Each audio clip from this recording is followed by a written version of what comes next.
IT नगरी म्हणून जगाच्या नकाशावर ओळख मिळवलेल्या पुण्यातल्या हिंजवडी आयटी नगरीत एक हृदय पिळवटून टाकणारं दृश्य पाहायला मिळालं।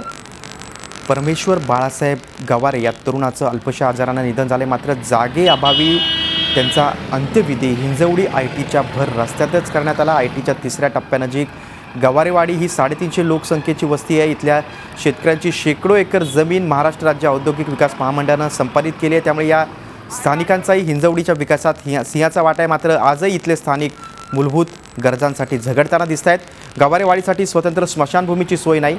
महाराष्ट्र राज्य औद्योगिक विकास महामंडळाला वेळकाढूपणामुळे आतापर्यंत इथं स्मशानभूमी उभारता आली नाही।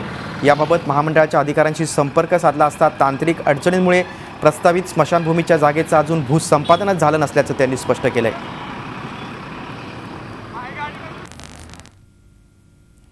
प्रशासनाला पोलिसांना आम्ही काय कोणी कळवलं नाही, कारण का आत्तापासून 2007 पासून बऱ्यापैकी 30 ते 40 विधी त्या रस्त्यावरती आम्ही केलेत आणि प्रशासनाला जाग येत नाही थोडक्यात। तर मग आम्ही आपलं रेग्युलर प्रमाणे करत राहतो। आमच्या भावाची पण अंत्यविधी आम्हाला रस्त्यावरच करायला लागला। MIDCला आमची विनंती राहील की इथून पुढं असं कोणाच्या आयुष्यात घडू नये की अजून कोणाचा अंत्यविधी रस्त्यावर व्हावा नाही। आमची मागणी आहे की MIDCने आम्हाला त्याला तार कंपाऊंड मारून जो प्लॉट देऊ केलेला आहे त्याला कंपाऊंड मारून तिथे स्मशानभूमी बांधून द्यावी त्यांच्या स्वखर्चाने। आता 10 वर्ष आम्ही बांधलो।